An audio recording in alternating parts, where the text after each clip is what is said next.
guys, Friday morning, January 31st. We're going to shoot today here in Carter's Country, Spring, Texas. Left side. Yung handgun saka pistol magkasama ha? Parehas lang yun eh. Handgun saka pistol. Left side, left side. Pistol sa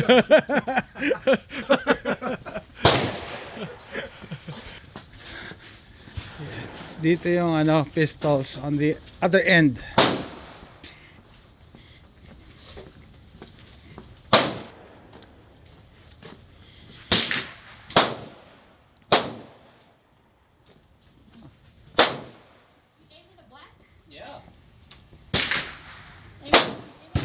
Ito yung pistols.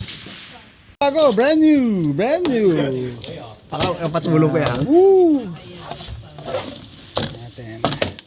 Glock 44. Brand new. Everything is in plastic. At least it came with one extra mag. Okay, magazine. Huh. Definitely lighter. Definitely lighter than the regular Glocks, but it shoots a 22, but same grip angle, same grip texture.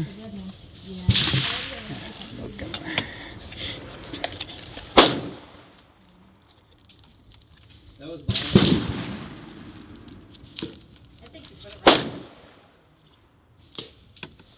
Wala ko yan. Yeah. Parang hindi bago ko dito. Diba? Ano ba Yeah, to? this is the assist. You drop it. Bring it up some. Drop. Oh. Tama. Yeah, that's right.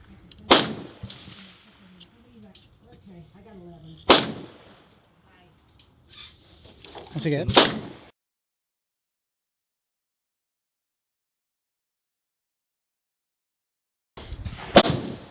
You're getting the hang of it? Hindi bago. Yeah. Target we will go. Target we will go. Ngayon kuya. Yeah. This is 7 yards. 7 yards. Yep, that's yours.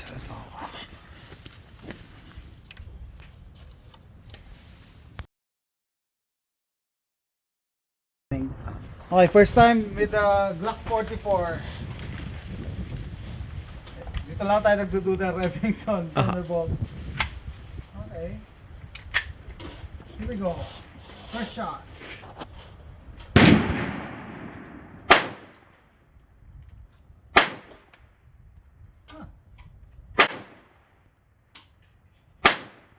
Okay, bullseye. Ha.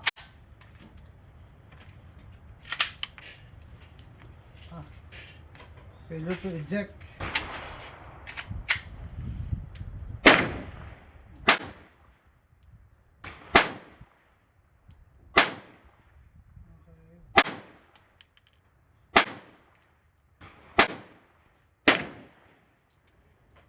Okay, one magazine, one failure to eject. Okay. Ikaw, try mo. Basta no rapid fire, double taps. Okay. Go.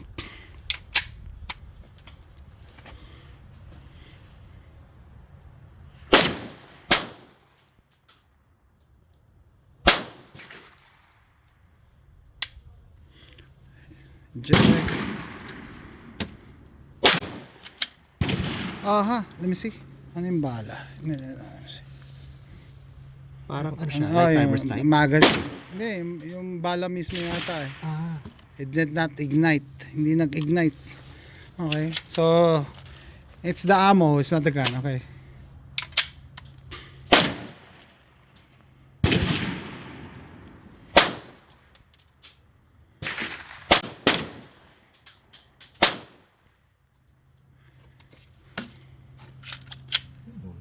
Failure to eject. Failure to eject. Later we'll try my ammo, huh? Later we'll try my ammo. The Federal. Maybe it's the Thunderbolt.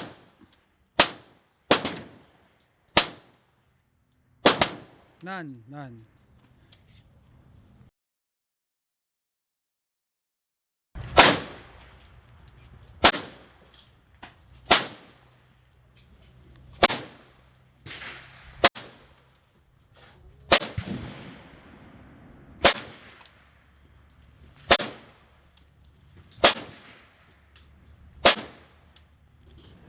Okay, so nag-improve na. Wala nang Opo. failure. Opo. Okay. Maybe just needs a break-in. Pero parang pinapanood ko yung mga review eh. Sabi nila ito daw yung pinaka-unreliable. Yeah, na-ammo. Unreliable pati yung combination with the ammo. Oo.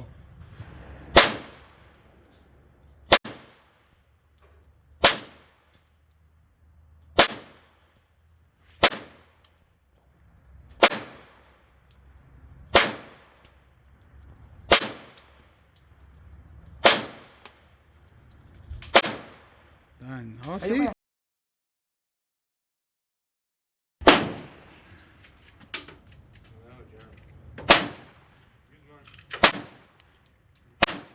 Oh, bullseye ka naman. Yeah, see? Okay, binutas niya yung bullseye. Yeah.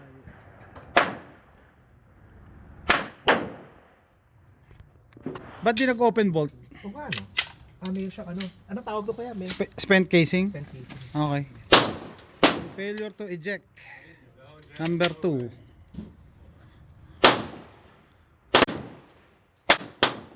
Yeah, that's bullseye.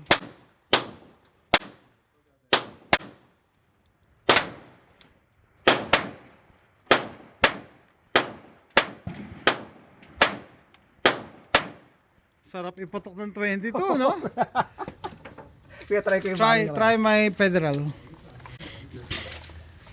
Lalo na yung mga first time shooters, mag-enjoy talaga, or Ay, mga oo. women. Kaya Advice ko ano, talaga to get a 22 first bago nyo bigyan ng 45. Kaya sa California noon, Ikaw 10mm ka agad eh. Tawa sila ng tawa. Naka 10mm ka. 10mm. Tapos shotgun kesa. Para yung malakas eh. Tapos rifle mo 308.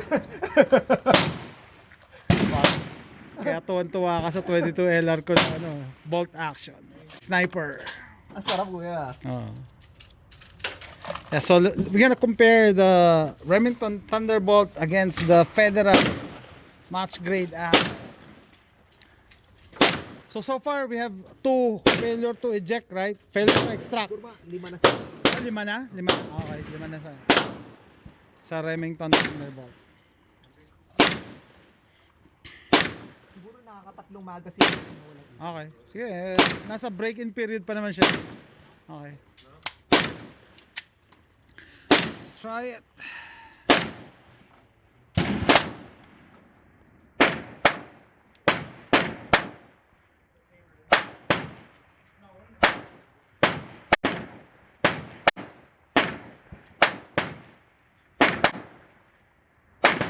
Nice. Sa tingin ko, it's like a hotter round than the Remington. In terms of mabagal yung niya, yung cycling ng slide eh. Kaya siguro hindi Hindi niya kayang Oo, tama.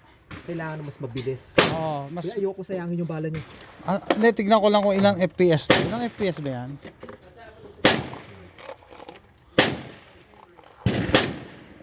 Ayan o. 1,200. Ano po? 1,255. Ha? Ba't ganun? Parang ang bagal. Ang bagal niya mag-cycle ng slide mo. No.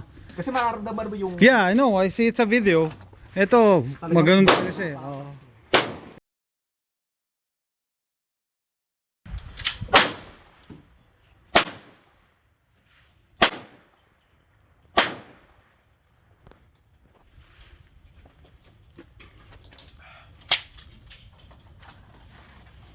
Action star.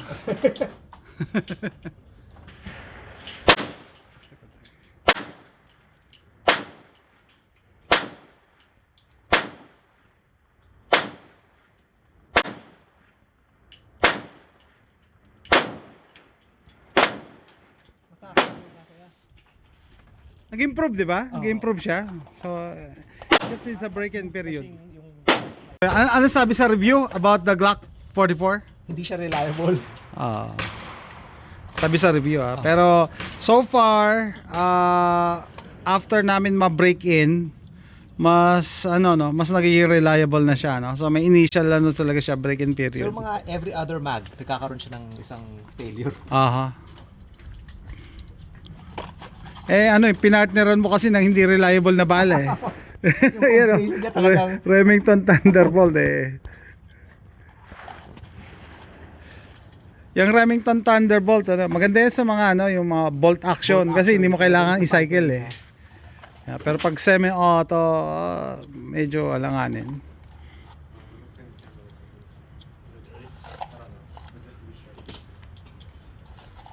Parang nag-smoothen out na yun. Pati yung cycling ng slide. Bumibilis. Bumibilis. Putok mo na yung magazine bago mag-ano. Before the break again. Here we go.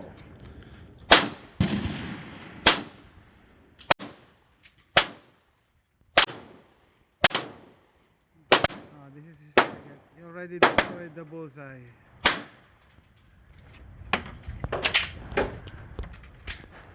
Pwede pa? Yeah.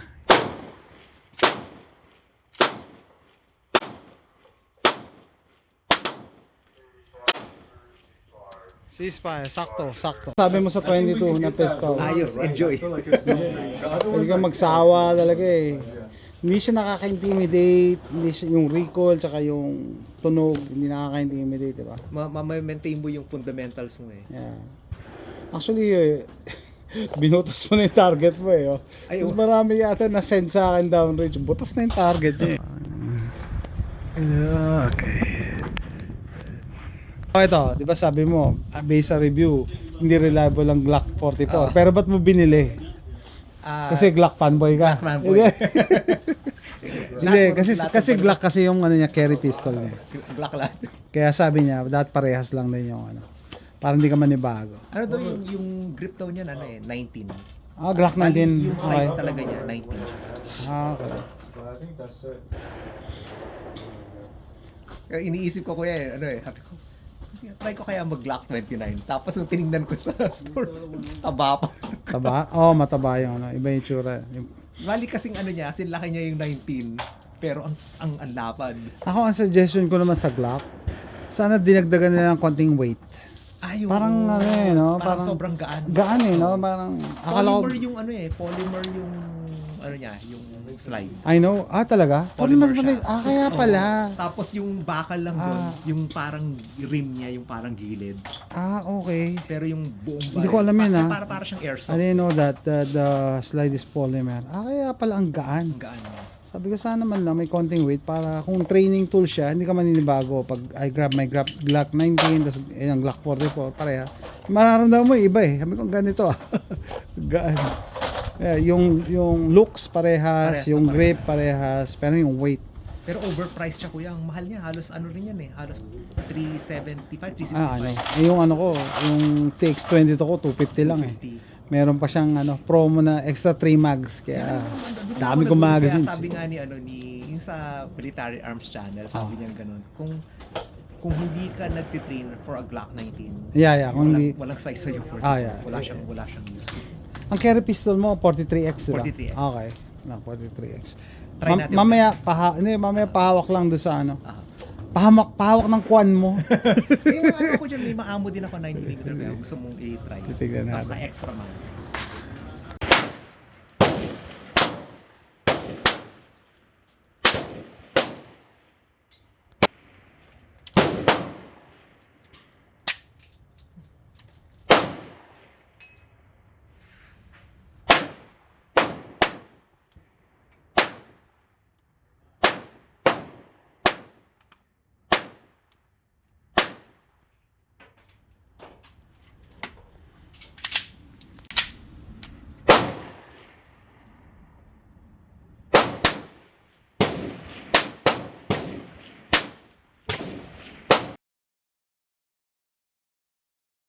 I didn't know that this is polymer. Polymer pala to. Dito na yung bakal.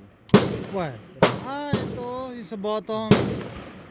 Yeah, that's why it's, Plastic siya. Kaya parang siyang airsoft kuya. yeah, Meron nga akong BB gun sa California. Airsoft. so light. Tapos yung complaint ng mga owner, pag nasira daw yan, mismo yung block, Aha. wala silang part na yan. Parang a disaster waiting to happen. Yun nga, kaya paano nangyari sa kanya, relegated as a training. Nangyari, wala ka talagang, yun lang yung way na para mag-evolve ng Block 19. Mhm.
Mas ano din madulas na talaga eh. Tinatry ko POV.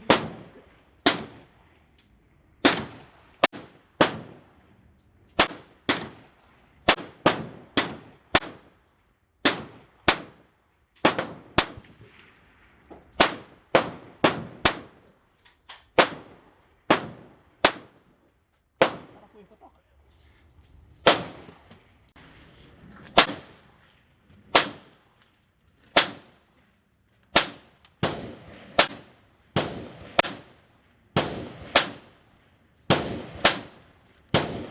Ayos. Smooth na eh. Come on. Yeah, you can do it.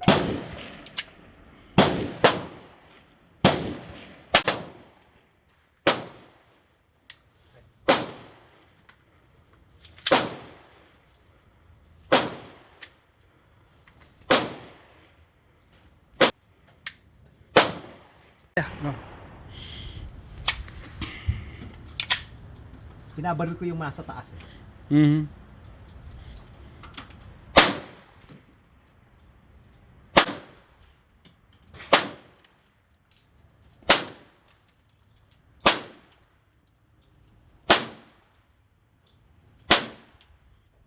This is 7 yards.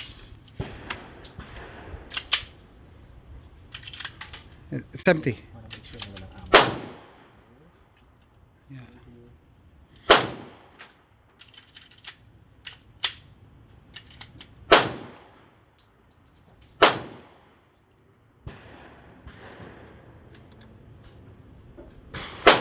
Sure. Ayos.